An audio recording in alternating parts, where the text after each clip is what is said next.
Okay, so I got this turned up on end. It's sitting on the bell housing, and it's solid. I don't have an engine stand for a motor this heavy, so, and they're quite expensive. I did miss out on one up in Vermont that was like, I don't know, $2,200 or something. But I don't know if I'll ever do another one of these, so here's how I'm going to do it. All right, so we're going to begin. Going to get this motor mount off. And these are 7/16 12 point, so I'm going to get those out of there, get these two out, get this off, get all these bolts out of this cover, get this front cover off, and then I'm going to start pulling all the bolts on the pan and get that done. Well, I wasn't going to screw around with it anymore. 12 point bolts snapped off down in here, but that's okay. This one came out. This one snapped off, but the housing is pretty thick, so once I get that cover off, the stud should be there, and I can heat it up a little bit and probably get it off. But hey, you got to expect that with the 50-year-old truck. So, what is it, 50, 72? So, yeah, probably more than that. As you can tell, they don't get used much. 1 7/8 and a 2-inch open end. I had to fine-tune some injectors. No, not really. I had to get these nuts off this tube here. So that one was a 2-inch. That was 1 7/8. So I'll put these back because they're not a lot of fun to handle. So see where the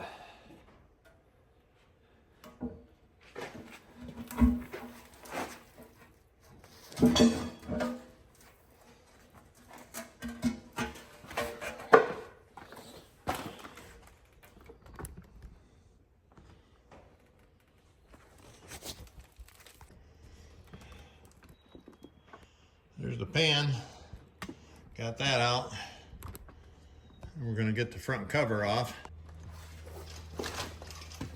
These I'm worried about here. These two that snapped off, they might be corroded into the cover. I'm just not sure.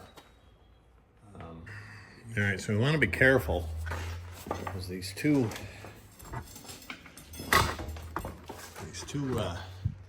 studs that are sticking up right here and here are probably really stuck in with that. So that's where I'm at. We're gonna let this soak. Hopefully that'll soak down in. It'll be easy, folks. Right there, you see in the top where the light is shining and kind of that brass tube that sticks out of there, metal.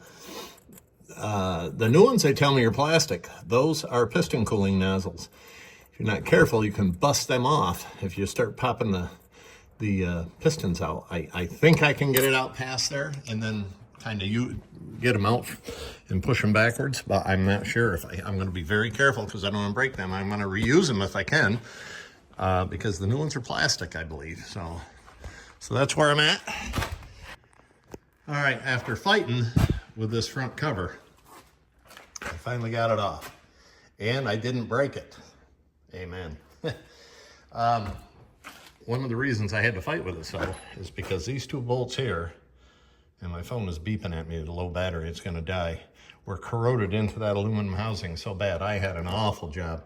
I had to drill this down in. I used that PB blaster. I soaked it for weeks.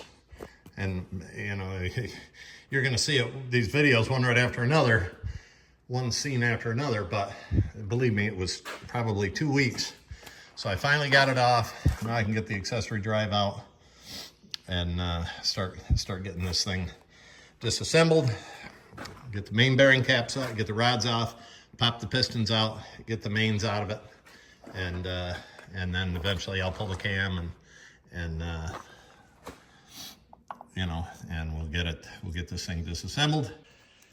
I'm 3.1247 on the rod journal on the crankshaft.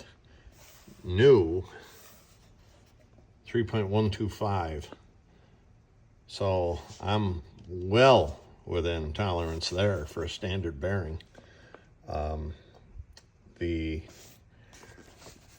ring, I know the accessory drive has got to be rebuilt because that's got some play in it. top ring, 0.023 minimum, 0.033. I'm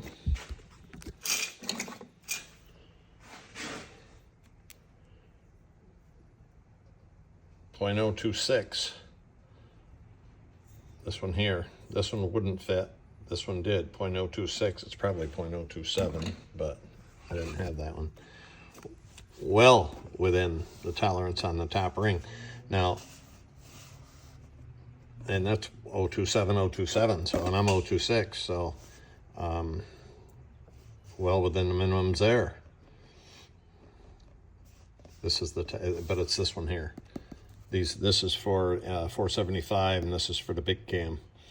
So I haven't done the intermediate rings yet, but I pushed that top ring down just to get an end gap, and which is telling me that those cylinder liners don't have it. So I may just try and reseal those.